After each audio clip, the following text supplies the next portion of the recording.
Welcome everybody, सभी को स्वागत है।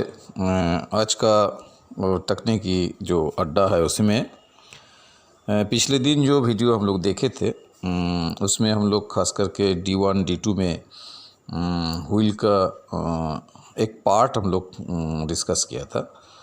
कैसे wheel disc, wheel axle, brake disc, front cover open करके, कंट्रोलर का फ्रंट कवर ओपन करके क्या क्या देखना पड़ेगा।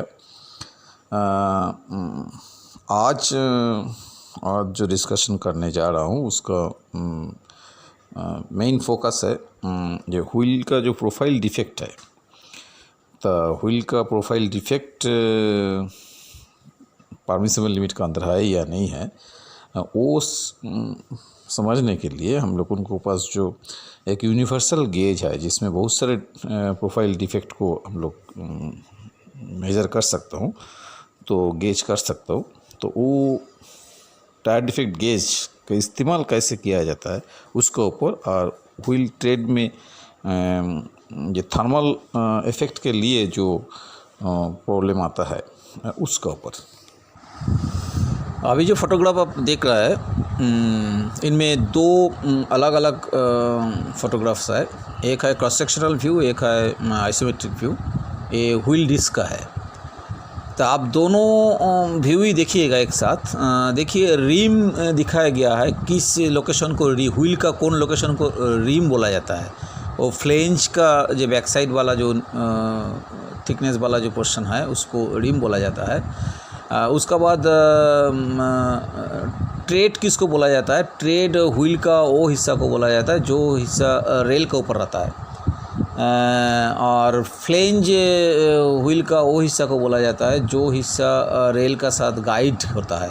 मतलब ट्रेड के ऊपर जो थोड़ा प्रोजेक्टेड पार्ट है उसी को फ्लेंज बोला जाता है। अब दोनों पिक्चर देखिए तो आपको कंसेप्ट और क्लियर हो जाएगा। और तो फ्लेंज हुआ, ट्रेड हुआ, रिम हुआ। उसका बाद वेब पोर्शन है। वेब पोर्शन मतलब आपका व्हील का जो ट्रेड है, ट्रेड और उसका व्हील का देखिए हाफ बोल के एक जगह है। हाफ होता है वही जगह जो जगह एक्सल का जर्नल का ऊपर जाके सीट करता है। तो व्हील का ट्रेड और हाफ का बीच में जो एरिया होता है उसी को वेब बोला जाता है। तो उसका बाद हाफ तो अभी डिस्कस किया। तो ये लोकेशन का जो जानकारी ज़रूरी है इसीलिए क्योंकि अलग अलग लोकेशन में अलग अलग किस्म का डिफेक्ट ऑब्जर्व होता है। खास करके क्रैक एंड ब्रोकन का जो हिस्सा है वो वेब पोर्शन में ज़्यादा आता है। खास करके डिफॉर्मिटी, प्रोफाइल डिफॉर्मिटी का जो हिस्सा है वो ट्रेड पोर्शन, फ्लेंज पोर्शन में ज़्यादा आता है। तो इसीलिए अगर मान लीजिए आप कौन किस किस्म का डिफेक्ट का ऑब्जर्वेशन में आया है वो आपको डिस्क्राइब करना है सही ढंग से आपका सीनियर सुपरवाइज़र के पास, तो आपको तो जगह का नाम जानना बहुत ज़रूरी है। तो अगर नाम नहीं जानेगा तो आप कैसे बोलिएगा कि कौन सा डिफेक्ट आपको नज़र में आया है। इसीलिए ये पिक्चर को थोड़ा ध्यान से देखिए और व्हील का जो अलग अलग सेगमेंट, अलग अलग लोकेशन का नाम क्या है वो थोड़ा केयर कीजिए। ये जो पिक्चर हम लोग देख रहा है ये है व्हील एंड एक्सेल का अलग अलग टुकड़े। बीच में जो हिस्सा है वो है उसका एक्सेल में देखिए 6 गो जर्नल कट किया गया है। उनमें से 2 में ब्रेक डिस्क फिट होता है, प्रेस फिट होता है, 2 में व्हील डिस्क प्रेस फिट होता है, और एंड में जो हिस्सा रहता है उनमें से बाद में CTRB माउंटिंग होता है। ये पिक्चर में हम लोग एक व्हील प्रोफाइल का स्केच देख रहा हूँ। इसमें दिखाई पड़ रहा है ये उसको फ्लेंज का जो थिकनेस है वो है 29.4 मिलीमीटर, और फ्लेंज का टिप का जो रेडियस है वो है 14.5 मिलीमीटर। फ्लेंज का रूट जहाँ ख़त्म हुआ उसका बाद एक तो लोकेशन है जिसमें एक तो 100 मिलीमीटर रेडियस का एक तो प्रोफाइल काटा गया है जो 44 मिलीमीटर दूरी में जिसका सेंटर है। उसका बाद और एक तो लोकेशन है जिसमें 330 मिलीमीटर रेडियस का एक तो प्रोफाइल काटा गया है जो 65.5 मिलीमीटर दूरी में जिसका सेंटर है। उसके बाद 91 मिलीमीटर दूरी से 1/20 इंक्लिनेशन दिया गया है अप टू एंड तक. At the end of the wheel एक तो 45 मिलीमीटर एक तो शैम्परिंग काटा गया है. तो ये व्हील का प्रोफाइल देखने से ये पता चल रहा है जे व्हील का डायमीटर जो है the diameter wheel varies from location to location. अभी सवाल उठता है जे तो कौन लोकेशन का डायमीटर हम लोग जो व्हील डायमीटर बोलता है जे new wheel diameter 915 millimetre, condemn wheel diameter 855 millimetre. ये जो व्हील डायमीटर तो मेजर करना पड़ेगा as because the wheel diameter varies from place to place. तो अभी सवाल आ रहा है ये व्हील डायमीटर कौन लोकेशन का व्हील डायमीटर को हम लोग को व्हील डायमीटर माना जाएगा. तो वो भी डिफाइंड है. 63.5 मिलीमीटर दूरी में जो लोकेशन है वही लोकेशन में आपको व्हील डायमीटर मेज़र करना पड़ेगा. और ये जो इंक्लिनेशन जो दिया गया है, ये जो विशेष रूप का जो प्रोफाइल काटा गया है उसका बहुत सारे कारण का अंदर एक कारण ये है जे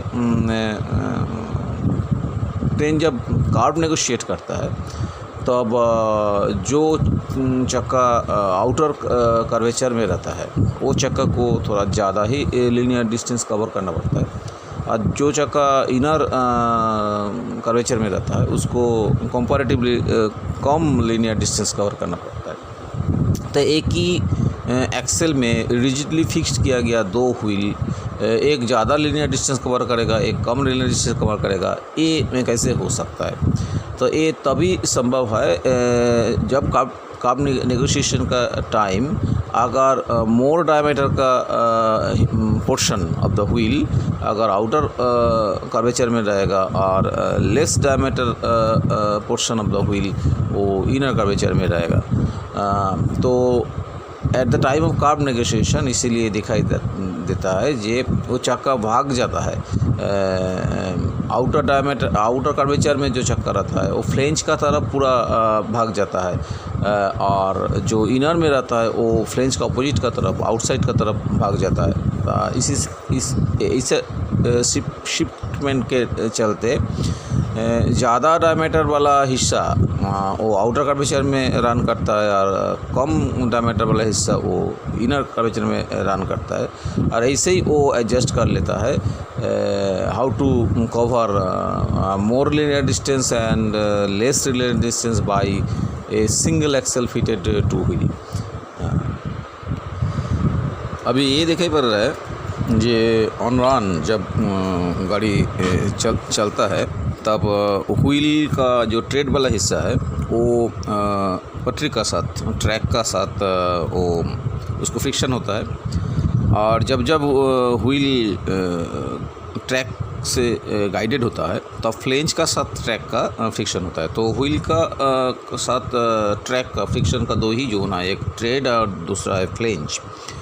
एंड इसीलिए जब ट्रेन ट्रैक का ऊपर चलता है उस टाइम चलते चलते व्हील में दो ही जगह में वायर एंड टियर होता है. एक ट्रेड का ऊपर वायर एंड टियर होता है due to rolling friction, and flange का ऊपर वायर एंड टियर होता है. जब ये वायर एंड टियर होता है तब वो कोई निर्दिष्ट फार्मूला मान के नहीं होता है, वो इरेटिक होता है. तो इसीलिए जो प्रोफाइल जो काटा गया था वो प्रोफाइल डिस्टॉर्टेड हो जाता है, वो प्रोफाइल और वही सही ढंग से नहीं रहता है. तो हम लोगों का काम है जब हम लोग गाड़ी एग्जामिन करेगा तब व्हील प्रोफाइल में क्या डिस्टर्शन आया है इसी को ही पकड़ना है. तो ये स्किल का बात है, स्किल आसमान से आता नहीं है. काम करते करते प्रैक्टिस करते करते और मुद्दे को नज़र में रखते हुए काम करते करते ये स्किल डेवलप हो जाता है. तो आप लोग जब काम कीजिएगा, जब व्हील इंस्पेक्शन कीजिएगा, चेकिंग कीजिएगा, तब क्या कि कौन कौन किस्म का व्हील डिफेक्ट होता है वो दिमाग में रखते हुए जब व्हील को बार बार देखिएगा तब धीरे धीरे आप लोगों को भी वो स्किल डेवलप हो जाएगा ये किस किस्म का प्रोफाइल डिस्टॉर्शन आपको नज़र में आ रहा है। और जब भी कुछ डिस्टॉर्शन आपको नज़र में आएगा तो अभी आपका साथ टायर डिफेक्ट गेज रखना पड़ेगा। वो टायर डिफेक्ट गेज को देख के आपको रिकन्फर्म होना पड़ेगा ये आपका नज़र में जो डिस्टॉर्शन आ रहा है वो परमिसिबल लिमिट का अंदर है या नहीं है। ये जो टायर डिफेक्ट गेज है ये एक तो simple go no go gauge है, इसमें कोई मेजरिंग कुछ नहीं है। कैसे उसको पकड़ना पड़ेगा कि जब जाएगा तो क्या होगा, नहीं जाएगा तो क्या होगा, उसी से आपको कंफर्म होना पड़ेगा। अगर पहले आप खुद कंफर्म ही होइए जे आपको नज़र में जो डिस्टॉर्शन दिखाई पड़ रहा है वो परमिशन लिमिट का बाहर है ना ठीक है। उसका बाद अगर आपको लग रहा है जे ना इसको परमिशन लिमिट का बाहर है तो गाड़ी आगे नहीं जाएगा तो तुरंत आपको उसको सीनियर सुपरवाइज़र को बुला के उसको आपको दिखाना पड़ेगा। अगर वो भी कन्विंस हो गया जी हाँ सही ये परमिशन लिमिट का बाहर चला गया तब वो चक्का को सिकलाइन भेजना पड़ेगा, वो कोच को सिकलाइन भेजना पड़ेगा फॉर रीप्रोफाइलिंग, वो गाड़ी आगे नहीं जाएगा। आइए अभी देखते हैं किस किस्म का प्रोफाइल डिस्टॉर्शन होता है और कैसे हम लोग उसको पकड़ेगा, कैसे गेज उसको कंफर्म करेगा। देखिए ऑलरेडी हम लोग ये डिस्कस कर चुका है जे during curve negotiation wheel flange rail का तरफ भाग जाता है तो उसी टाइम में रेल का साथ फ्लेंज का फ्रिक्शन ज़्यादा होता है, उसी टाइम फ्लेंज का ओन आउट भी ज़्यादा होता है।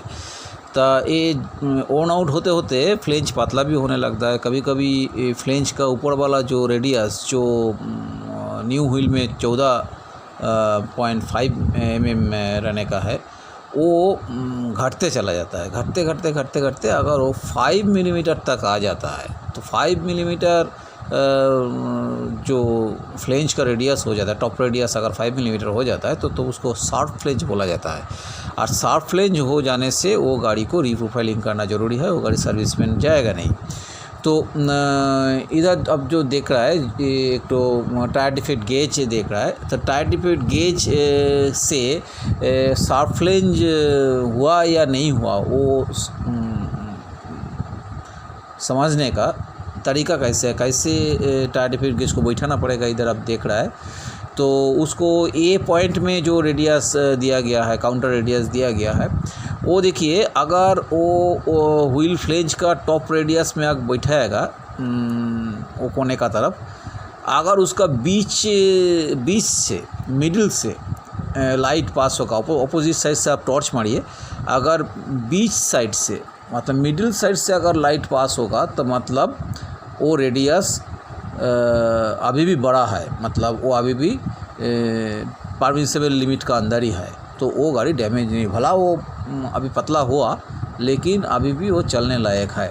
लेकिन अगर गेज सेट करने का बाद और अपोजिट साइड से टॉर्च मारने का बाद ऐसा हुआ जो लाइट पास हो रहा है दोनों ओर से और वो ए गेज का ए लोकेशन में जो रेडियस दिया गया है उसका सेंटर में ऑब्स्ट्रक्शन है, दोनों ओर से लाइट आ रहा है, तो इन दैट केस ये साबित होगा जे फ्लेंज का जो टॉप रेडियस है वो इतना पतला हो गया, इतना शार्प हो गया जे वो गेज का रेडियस का अंदर घुस गया है। तो इसीलिए इस किस्म अगर फ्लेंज हो गया ऐसा शेप ले लिया तो वो चक्का शार्प फ्लेंज का तौर पर सिक लाइन में जाएगा for reprofiling. Sharp flange allow करने से क्या विपद हो सकता है? शार्प फ्लेंज अलाउ करने से गाड़ी जब मान लीजिए उसको डायरेक्शन चेंज करेगा, रूट चेंज करेगा, तो उस टाइम जो पॉइंट सेटिंग होता है तो वो पॉइंट में अगर गैप का अंदर ये शार्प हमारा व्हील का फ्लेंज का जो टॉप अगर घुस गया तो सामने वाला चक्का एक तो रूट ले लेगा, पीछे वाला चक्का दूसरा एक तो रूट ले लेगा, तो इसको टू रूट बोलता है। और अगर ऐसा हो जाएगा तो होगा उस टाइम वो बॉगी ड्रिल्ड हो जाता है, क्योंकि उसको एक तो बॉगी भाग जाता है एक लाइन में, दूसरा बॉगी दूसरा लाइन में रह जाता है, तो उसमें जो रिजल्टेंट फोर्स आता है, उसी से गाड़ी पटरी का बाहर चला आता है।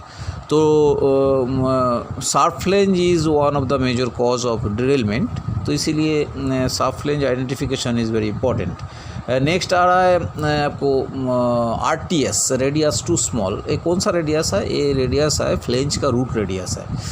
तो फ्लेंज का रूट में जो रेडियस होता है, जो न्यू व्हील में 14 मिलीमीटर रेडियस रहता है, तो वो भी गाड़ी जब चलता है, जब फ्लेंज का साथ ट्रैक का फ्रिक्शन ज़्यादा होता है, उस टाइम जो वर्न आउट होता है, तो वो फ्लेंज का जो फ्लेंज का प्रोफाइल डिस्टॉर्टेड हो जाता है, तो वो वर्टिकल होने लगता है, और रेडियल प्रोफाइल ग्रेजुअली वर्टिकल होने लग रहा है।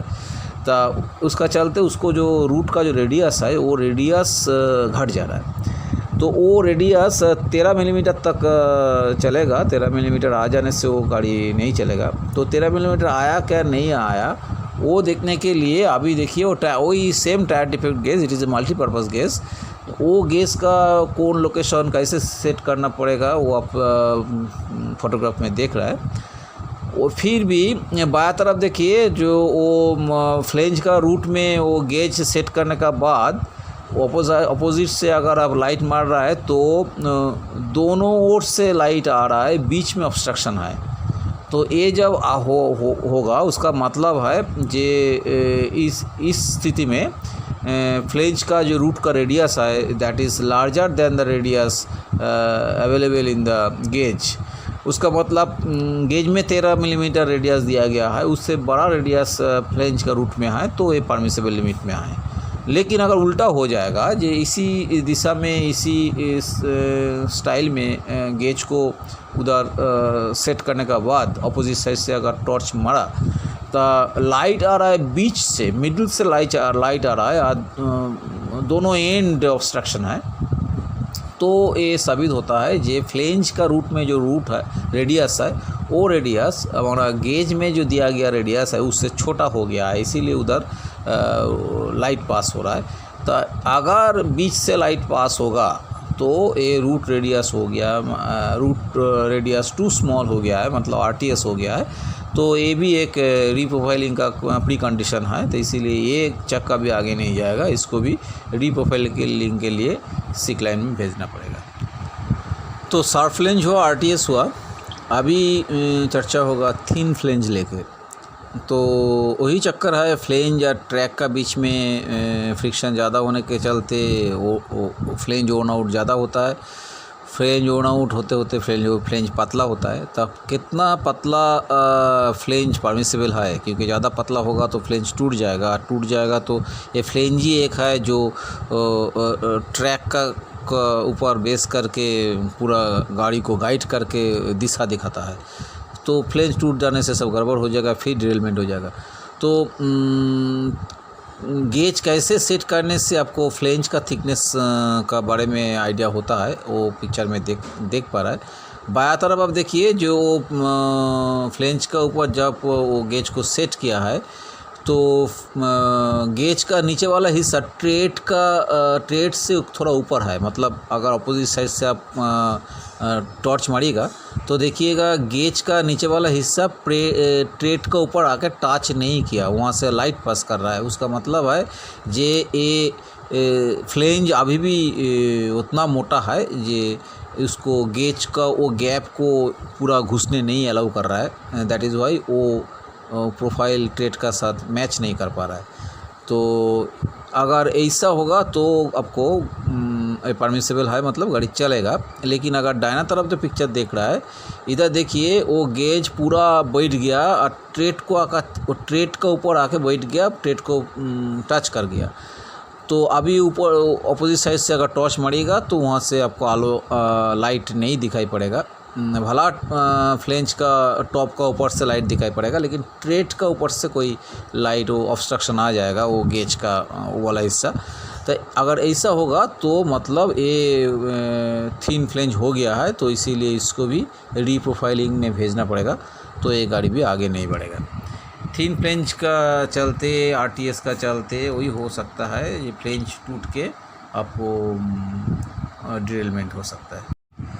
Sharp flange, RTS, thin flange हुआ। अभी जो डिस्कस करने जा रहा है वो है डीप फ्लेंज। फ्लेंज का जो हाइट होता है, एक्चुअली गाड़ी जब रन करता है, व्हील का जो ट्रेड होता है वो ट्रेड का साथ ट्रैक का तो फ्रिक्शन कंटिन्यूस होता है, रोलिंग फ्रिक्शन होता है, तो इसीलिए वो ट्रेड वाला लोकेशन में फिर वेयर आउट होता है, तो इसीलिए वो ट्रेड का प्रोफाइल भी घट जाता है मतलब ट्रेड जितना ओन आउट होता है उतना फ्लेंज का जो हाइट है वो हाइट बढ़ जाता है। तो फ्लेंज का हाइट ज़्यादा बढ़ जाने से क्या प्रॉब्लम आ सकता है, तो फ्लेंज का हाइट अगर परमिसिबल लिमिट से ज़्यादा हो जाएगा तो गाड़ी जब रन करेगा वो लंबा हाइट वाला फ्लेंज लेके, जिसको डीप फ्लेंज बोला जाता है, तो डीप फ्लेंज वाला चक्का जब रन करेगा तो अब देयर इज़ ए पॉसिबिलिटी जे वो फिश प्लेट या जो क्लिप रहता है वो ट्रैक को फैशन करने के लिए जो पेंड्रोल क्लिप रहता है, ये सारे चीज़ को वो इन्फ्रिंज कर सकता है, इसमें इसके ऊपर जाके उसको हिट कर सकता है। तो अगर जिसको हिट किया वो टूट गया तो एक तरफ का बात है, और अगर वो नहीं टूटा तो वो अगर ये चक्का कोई जंप करा दिया तो वो भी ड्रिल हो सकता है। तो इसीलिए deep flange is not allowed.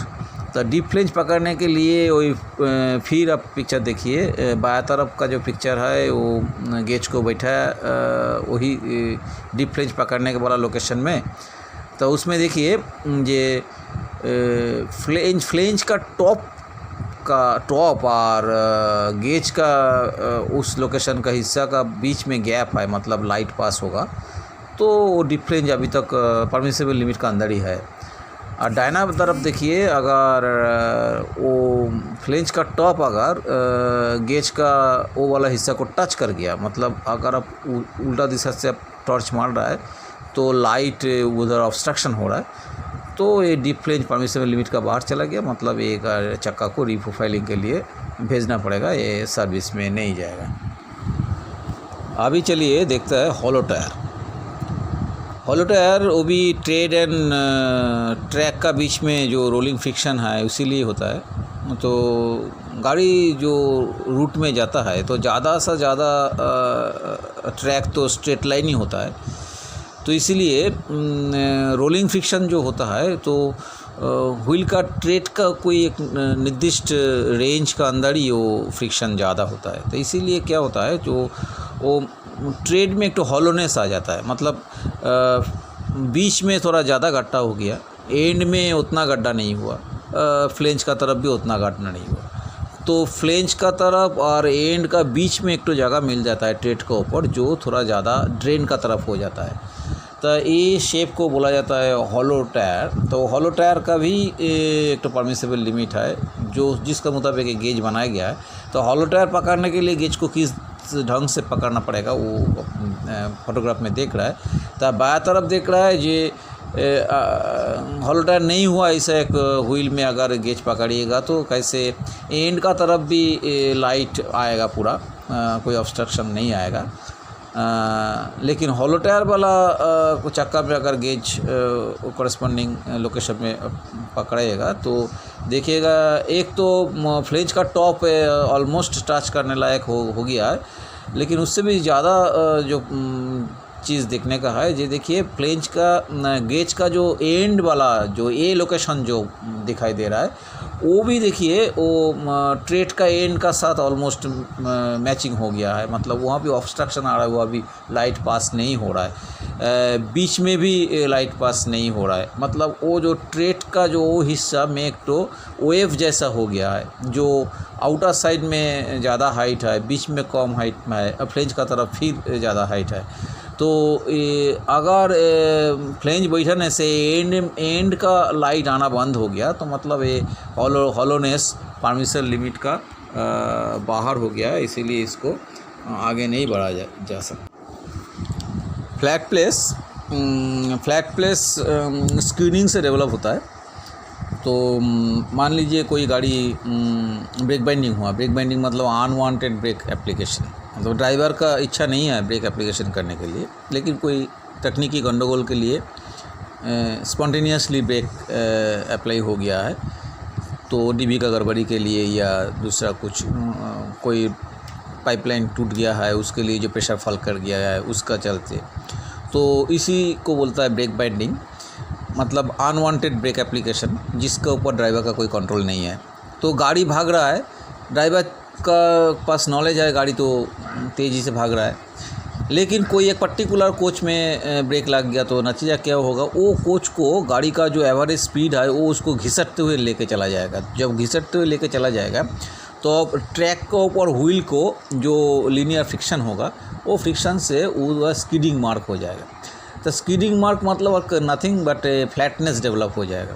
तो फ्लैटनेस डेवलप हो जाने से पहले ही हम लोग डिस्कशन कर चुका है ये फ्लैटनेस का चलते इम्पैक्ट लोड बढ़ जाता है। इम्पैक्ट लोड बढ़ने से व्हील क्रैक होता है, व्हील ब्रोकन होता है, ट्रैक भी ब्रोकन होता है। इसीलिए इम्पैक्ट लोड को कोई इन्वाइट नहीं करना चाहता है। तो इसका भी एक परमिशन लिमिट दिया गया है। कोचिंग स्टॉक के लिए 50 मिलीमीटर तक फ्लैटनेस अगर हो जाएगा तो उसको सर्विस में नहीं दिया जाएगा। तो उसको भी देखने के लिए गेज में देखिए एक तो फ्लैट एरिया है, उसको वो जगह में बैठाना पड़ेगा। अगर दोनों ओर से लाइट पास करेगा अपोजिट से लाइट मारने से, तब मतलब है वो फ्लैटनेस ये 50 मिलीमीटर से कम है। अगर पूरी ऑब्स्ट्रक्शन आ गया है, कोई लाइट पास नहीं कर रहा है, मतलब ये आइदर 50 मिलीमीटर है नहीं तो उससे ज़्यादा है, तो इस स्थिति में वो चक्का आगे नहीं बढ़ेगा, उसको रीप्रोफाइलिंग करना पड़ेगा, इसीलिए उसको सिकलाइट भेजना पड़ेगा।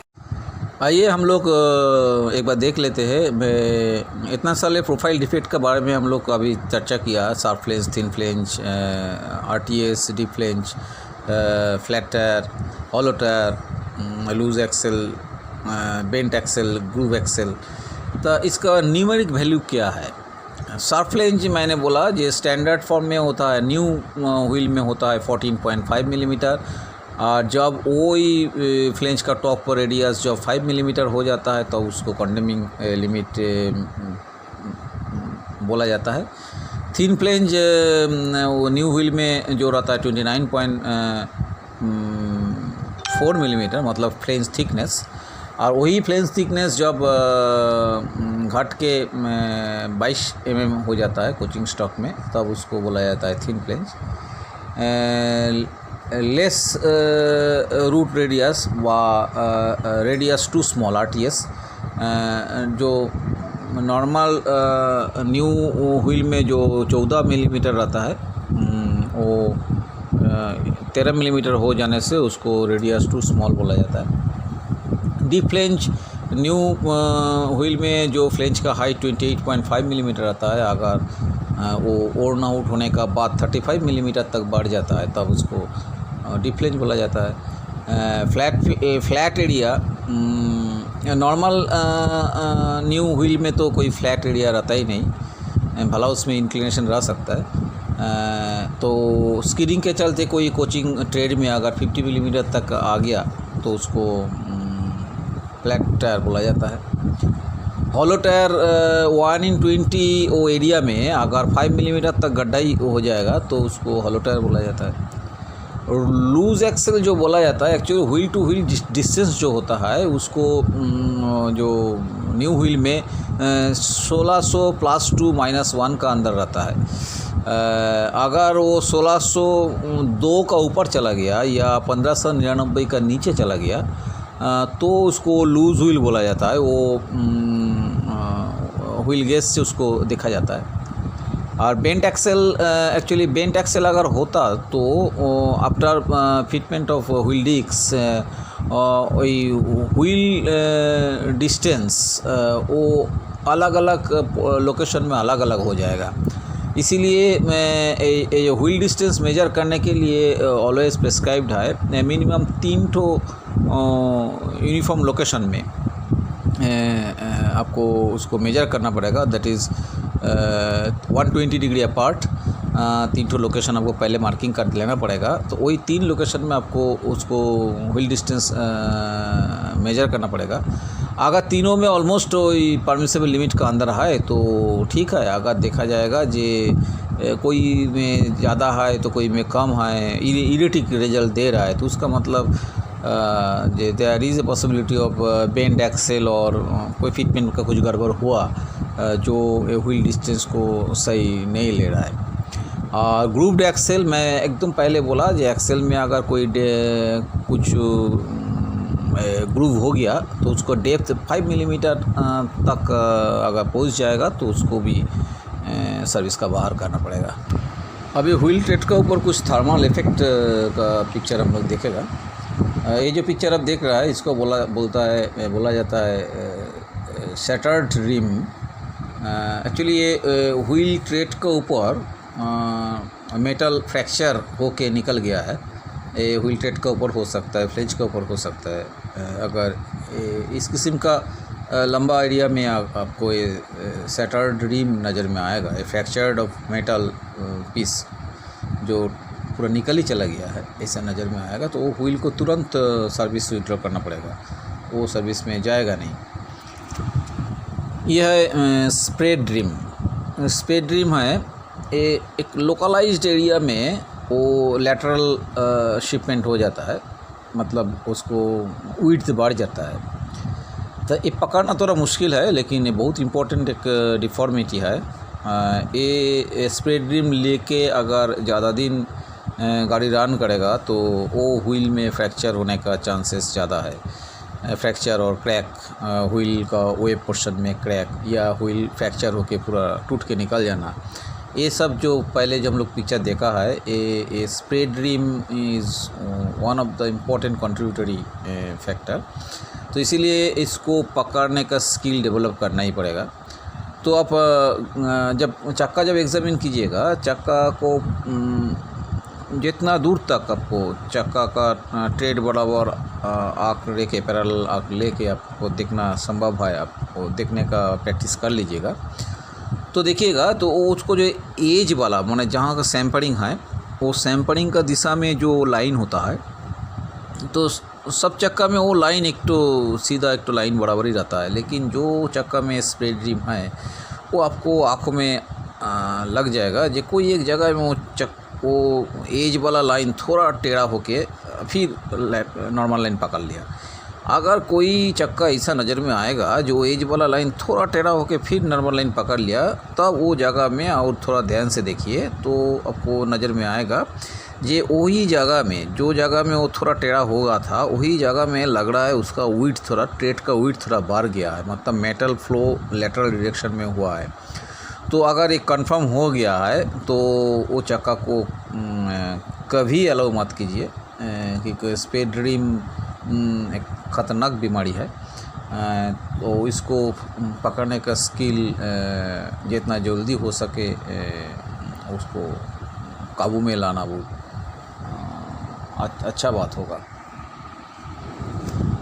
शेल ट्रेड एक बहुत फ्रीक्वेंटली होता है, ऐसा एक LHB का बीमारी है, LHB का चक्का का बीमारी है। अगर कोई LHB चक्का का ट्रेड में, कोई भी रेलवे व्हील का चक्का का ट्रेड में मोर देन वन लोकेशन में आप फ्लेकिंग ऑफ मेटल देखिएगा, जो मेटल ब्रेक करके चला गया, वो थ्रू आउट द पेरीफेरी भी हो सकता है, तो उसको सेल ट्रेड बोला जाता है। ये खास करके LHB व्हील में बहुत फ्रीक्वेंट होता है, इसीलिए बहुत सारे गाड़ी डैमेज होता है, बहुत सारे व्हील को फ्रीक्वेंटली रिप्रोफाइल करना पड़ता है, इसीलिए उसका व्हील का एज भी बहुत तेज़ी से घट जाता है। तो ये जो सेल ट्रेड का सेलिंग शुरू होने का पहले वो एक तो इंडिकेशन देता है, वो देखता है जो जगह में आपको आज सेलिंग नज़र में आ रहा है, उसमें कुछ दिन पहले ही उसमें थोड़ा थर्मल क्रैक नज़र में आया था। तो दोनों थर्मल क्रैक का लाइन का बीच का जो हिस्सा है वो ब्रेक करके निकल गया है, ऐसा करके गड्ढा होने लगा है, और वो गड्ढा एक का बाद दो, दो का बाद तीन, ऐसा करके बढ़ते चला जा रहा है। तो कितना दिन तक इसको अलाउ कीजिएगा उसका बारे में भी एक तो दिशा दिया गया है। ये इस शेल्ड का डेप्थ अगर 1.5 मिलीमीटर का नीचे है तो आप अलाउ कर सकता है, प्रोवाइडेड उसका साथ साथ आपको देखना पड़ेगा शेल का जो लेंथ है वो 40 मिलीमीटर का नीचे रहना चाहिए। उसका साथ साथ आपको ये भी देखना पड़ेगा उसको ये सेलिंग के लिए जो हॉलोनेस डेवलप किया है उसमें आपको ट्रेड का ऊपर वो 3 मिलीमीटर का नीचे रहना चाहिए। भला ही कि हॉलो टायर का जो पैरामीटर दिया गया है 5 मिलीमीटर में रीच करेगा तो अभी वो डैमेजेबल है, लेकिन regarding LHB wheel shell tread इसको 3 मिलीमीटर तक आपको देखने के लिए बोला, क्योंकि जितना कम डेप्थ में आप उसको रीप्रोफाइलिंग कीजिएगा उतना ज़्यादा व्हील को लाइफ मिलेगा। ऐसा एक तो स्टैटिस्टिक्स आया है, इसीलिए आप सेलिंग आपको बहुत मिलेगा, आप सेलिंग एक्सपर्ट हो जाइएगा, लेकिन सेलिंग छोड़ने का टाइम ज़्यादा हीरोइज्म मत दिखाइए। तो इसीलिए आपको गाइड कर दिया गया है ये 1.5 मिलीमीटर डेप्थ, 40 मिलीमीटर उसका लेंथ एंड हॉलोनेस 3 मिलीमीटर तक होने से आपको एडवाइस करना पड़ेगा इसको रीप्रोफाइलिंग का, क्योंकि सेलिंग भी ज़्यादा अलाउ कीजिएगा तो फ्लैटनेस डेवलप करेगा, फ्लैटनेस डेवलप करने से ही वही track breakage and wheel breakage का जो प्रोबेबिलिटी है वो आ जाता है। इसीलिए be careful before allow A shelled wheel.